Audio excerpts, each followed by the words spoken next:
Hey everybody, Tim Knight here. As you know, I had to drive off from my home office today because we were out of electricity to a coffee shop. And actually, I passed the one mosque we have here in town, and I just had to take a snapshot of this. I thought it was really kind of good timing on their part that they would have this kind of sign up. So it's good advice, and I suggest that if you want to be safe, it might be prudent to follow. So thank you, Albayt ul Karam. And here we are with AA, which I guess bulls are joining today, but this is Alcoa. And Alcoa, the only time anyone cares about the stock is when earnings season, because it's like the first one out the chute. They announced the earnings, the stock popped higher after hours, and then went right back lower. So it's actually down about 0.5% right now. BFD, who cares? But there you go, nothing shocking. It was a pretty big day though, and I'm going to really have to go fast because got a lot to say here. Let's just look at a few indexes. CompQ, Nasdaq Composite, has pulled away nicely from that recovery high made back on May 2. We'd had this totally full-on tarred rally, which I'm making obscene gestures at my screen right now, which really kind of wrecked my family vacation. Thanks, bulls, for that. But now it's backing away from that, which is good. HUI, now Barter has been very bullish on this. Now Barter, all due respect, has been more right than I have over the past couple of months, so I'll give him that. I don't see this as a bullish pattern at all. If it breaks this Fibonacci fan in particular, I think all hell's going to break loose, especially like the GDX.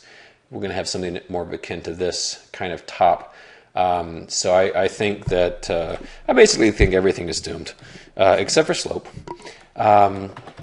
Looking at the Dow 30, had a nice 151 point tumble today. This broken trend line, still very broken, and importantly, this descending trend line from way back at the tippy top here was not violated. We got terrifyingly close to it last Wednesday. We've backed off from that. Now, this is not to say that, it's just going to plunge straight down. I think things just continue to be a total mess right now. You've got so much uncertainty. You've got Europe. You've got the debt situation here in the U.S. with the debt ceiling limit and all the political nonsense going on. So I think things are a mess. That's why I don't have a single ETF position right now. None. I've got 100 shorts, and they're all individual stocks, and I love them. But I don't have anything. Now, the one thing I wish I did have is TLT. Kind of kicking myself for that because that is a beauty of a chart. I just couldn't. With the whole debt business, anything that with the word bonds in it kind of spooked me. But this has been just a honey. It has just launched all month long. It pays a great dividend, a fantastic dividend in this environment. Why everyone in the country doesn't own this is beyond me. But this has just been a sensational instrument. Looking at the Russell 2000, perpetual favorite of mine. If you had shown me this chart back in the spring of 2009, I would have thought you were smoking pot or PCP, more like it. But here we are. We have had this amazing run-up, and we are beyond the bounds of this Fibonacci arc, which had been containing this thing for many years. All the same, we did not pierce this, not just recovery high, lifetime, all of human history, even since the Ice Age high made on May 2nd. So we've backed away somewhat from that. Ultimately, I think if we do get weakness, we're going to hit this level. We're going to be down to this vicinity, which is when you'll finally see me getting really serious about buying stocks. Same token on the S&P 500, kind of a similar target should things hold. Looking for about 1130-ish or so. Back to the breakout from last summer. What else? Looking at the Globex stuff, as I'm recording this, we have they do these weird little closures during the afternoon, so we're doing a half-hour closure right now, so nothing's moving. But we are down 2.25 post Alcoa. On the NQ, we're down 5.5, so just down a touch. As I mentioned in my most recent post, I came tantalizingly close to going deep into margin territory on my account, but I really, took a deep breath and decided to hold off. I would be happy to see 10, even 15 points tacked on to this. Some boneheaded announcement from Washington, something to goose things, because I think that shorting around 1330 would be much safer than shorting at 1315. So I'll be disappointed naturally if things continue to tumble tomorrow. It's just straight down, 100 shorts notwithstanding, but I do think it would make for some better prices on the 34 other shorts I'd like to enter. One note of caution for the bears, is the euro. Talk about a mess. I mean, this is almost non-interpretable. But given the sell-off we've had, I rarely use the term oversold. I'm not going to use it here either. It's just gone down a lot, and it's approaching kind of a little bit of support. This was the low in May. So an argument could be made for some kind of little bounce here. But this is a messy, messy, messy chart. A whole series of lower highs and kind of flat down here. So sort of a right triangle. But, this could easily move back up to, 1.44, 0.45 thereabouts, which would goose equities too. GDX, always a favorite to look at. Extraordinarily vulnerable. I think a stop on this at 56.99 makes sense. And I think if things start to unravel, this could lead the way.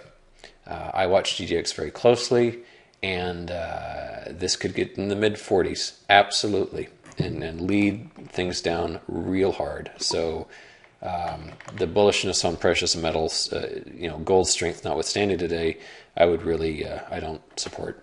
The cubes, without the apostrophe at the end, nice pattern here. Kind of a broadening top a little bit, but very nicely confined, and has the makings of a good tumble. And the dollar, which is absolutely key to our case here, the bearish case, wonderful day for the dollar. This is the UUP, which is a pretty good proxy for just the dollar strength. And we've made a nice series of higher lows here. In fact, so much so that the most recent low didn't even get back to the trend line. So a lot of internal strength. Just to show, I just glanced, what were the three of the 100 stocks I'm short, what were the three that fell the most today? These aren't necessarily the best charts. In fact, they aren't the best charts, but for just today, they happen to have fallen the most. So I thought I would just show them. This is EJ. I have no idea what any of these companies do, nor do I care. But these guys went down about 11.5%. Pretty ugly chart here. RDN. This one is kind of a cheapie. Very large toppy pattern here. And when stocks get, this is some trashy stock. When it's this cheap, is the kind you can just hold on to forever. And then NOG.